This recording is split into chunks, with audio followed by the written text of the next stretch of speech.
e-learning platform, and I'm Sir Dennis, and we are going to go through algebra for Form 1. At the end of this lesson, I expect you to understand the following. 1, be able to explain what algebra is. 2, to be able to understand the terminologies used in algebra. 3, to be able to add any given algebra using the method of grouping like terms. So let's start. Now, algebra as a word simply means the mathematics of using letters or alphabets in place of numbers. And I'm pretty sure that children, you'll be wondering, how did letters or alphabet find their way into the world of mathematics? And I'm here to help you understand that. Now, in my hands, I have how many markers? 4 markers. And I have 2 words. That's the children, you can see. Now let's go to the board. So if I should make an allocative diagram of the object that I have in my hand.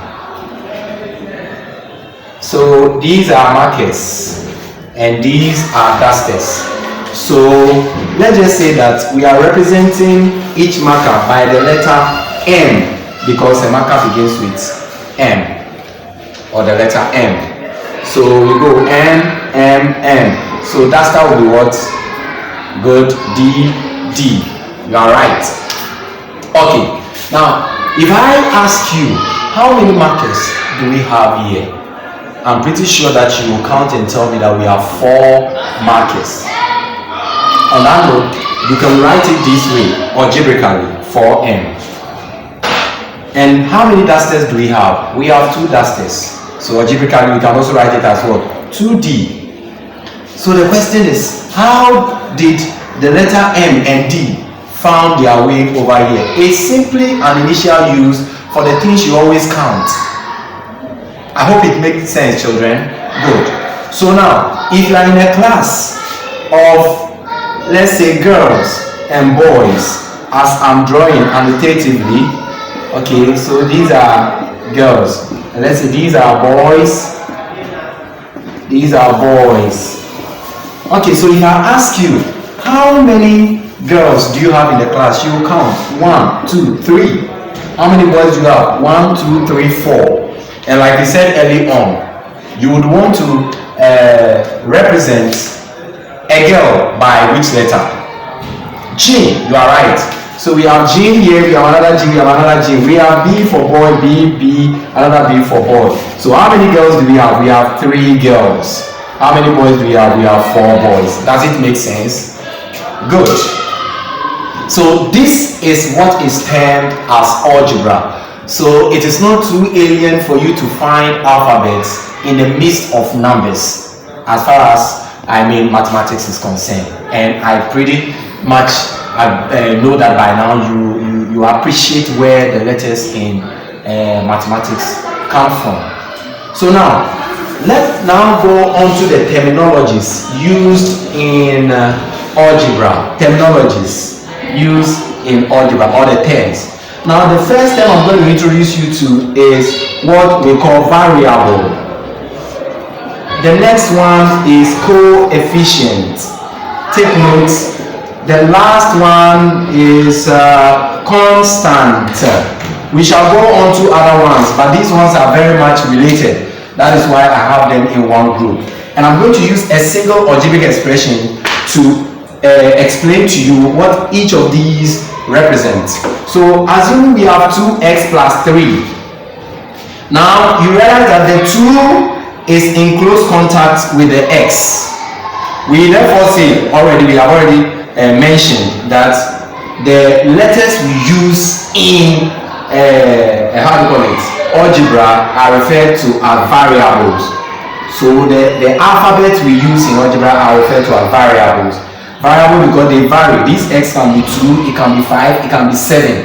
That is why we accord them the name variable. Then we go to the next one, the number 2. You realize that it is in close contact with the x.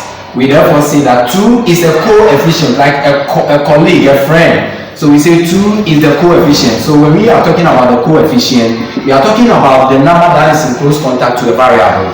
Then we go to the last one, a constant. A constant is any number or digit without a variable. Does it make sense? So let's try this. Assuming you have 7 minus 3x or minus 3y. If I ask you to label them using these 3 terminologies, what would you say?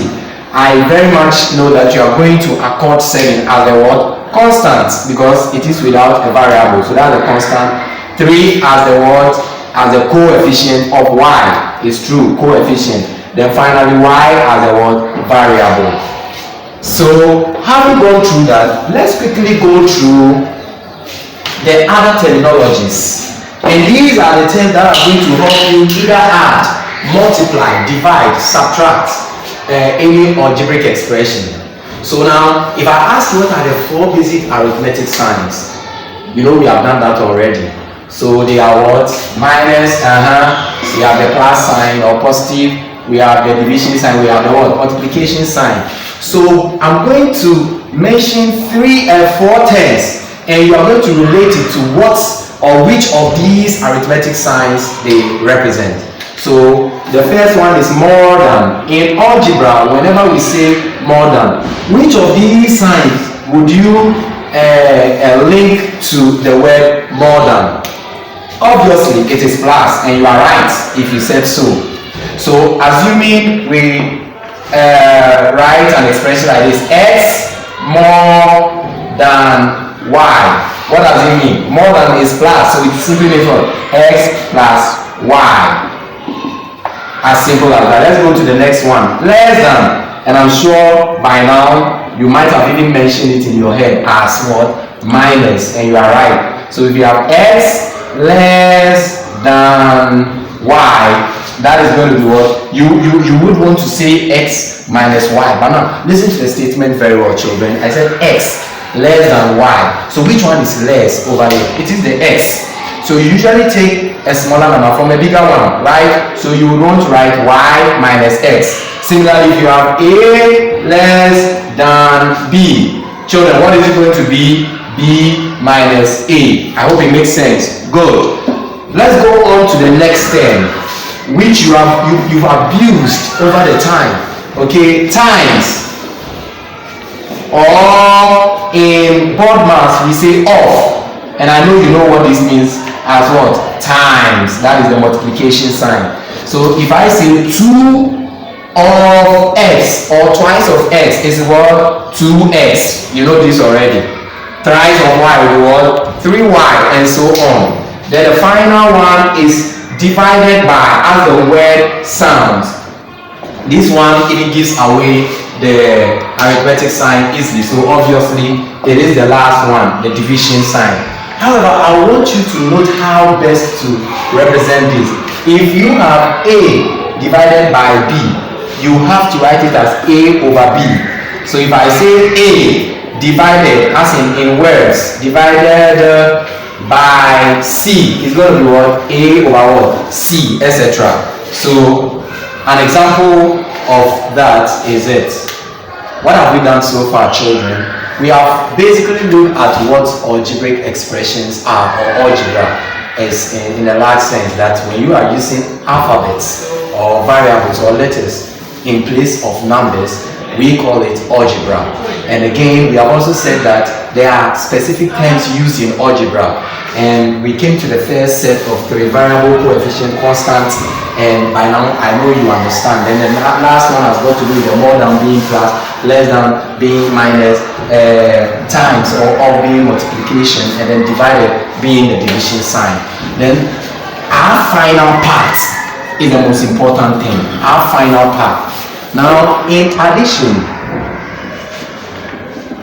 and subtraction, I'm going to help you discover it. I'm not going to teach you. For example, now with the scenario I created first, you would say that this is a what? A girl, right? Okay. Another word, girl. Okay. This is a boy. Okay. and then this is another word, girl. Then you have a what? A boy over here. So now you have this. If I ask you how many boys as well as girls are here, I am not sure that we're going to add this plus this plus this. You would want to put them, the boys together and the girls together, right? So of course you have a girl here, you have a girl here, but you cannot add this boy to this. So you would want to bring this girl here. So you need that we got a girl plus a girl plus a girl plus a boy plus the last boy, right? So we have 3 girls and then what? 2 what? Boys. As simple as that. So what did you do? You just grouped. So when you are doing that, you say you are grouping like terms because boys look alike, girls also do look alike. So if I should give you an algebraic expression as 2x plus 4y plus 3x minus 4x plus 9y minus x, or minus x, and ask you to add, what would you want us to do first, children? Good! To group like terms. So let's start. We have 2x. What is our next x? It is 3x. But what symbol is in front of the 3? So it comes along with it. It is the plus. So we have plus 3x. What is the next one? 4x. But what symbol is it coming with? The symbol in front of it. So minus 4x. What is the next one? Minus what? X. Then are we done with the x? Yes, we are. Let's go to the y. So plus what? 4y plus what? 9y. So let's go 2x plus 3x. If you have 2 xylophones and you are adding 3 xylophones, what are we going to have? We're going to have 5 xylophones, right? Minus 4 xylophones minus a xylophone plus you have 4 yams plus 9 yams. What are you going to get? You are going to get 13 yams. Now you have 5 xylophones and somebody took out 4 xylophones. So you now have just a xylophone minus a xylophone plus you have 13y. Now a xylophone minus a xylophone. You have a xylophone, somebody took it out. So you have nothing, right? So you basically have nothing. So this is simply 13y, but you're going to get 0. I hope this is pretty much easier. Okay, let's try another one quickly before we go. So let's say we have 5a plus 4a plus 6b minus 2a plus 7b plus 3b. Okay, so children, what would you want us to do first? Group like terms. Good. So in grouping we have the a's. So 5 what? A plus 4a. We cannot go for this because it's a different like term. It can go for this, but it has the minus sign, so it comes along with it. 2a, and we are done with the a's. Let's go to the b's. So plus 6b plus 7b plus 3b. So we have 5 apples added to 4 apples. What are we going to get? 9 apples minus 2 apples. 6 balls added to 7 balls. You are going to get what? 13 balls plus 3 balls. Then you have 9 apples, take away 2 apples. You're going to get what? 7 apples plus 16 what? Balls. Because 16 balls plus 3 balls. I hope it was very much easy going through with you. So children, you see how easy it is. That anytime you are adding or subtracting algebra or algebraic expression, the first thing is to do group like terms. And once you're able to group them, you just go through your normal addition and subtraction in arithmetic. We have given your parents quite a number of e-lessons. Please kindly reach them and let them give them to you. Solve more of the questions, because I've told you mathematics is like a game. The more you play, the more you become a master at it. See you next time in the next episode. But until then, stay safe and make sure that you adhere to all the measures your parents are asking you to adhere to at home, so that you stay safe from COVID-19. It is Dennis again. I love you very much and stay safe. Bye bye.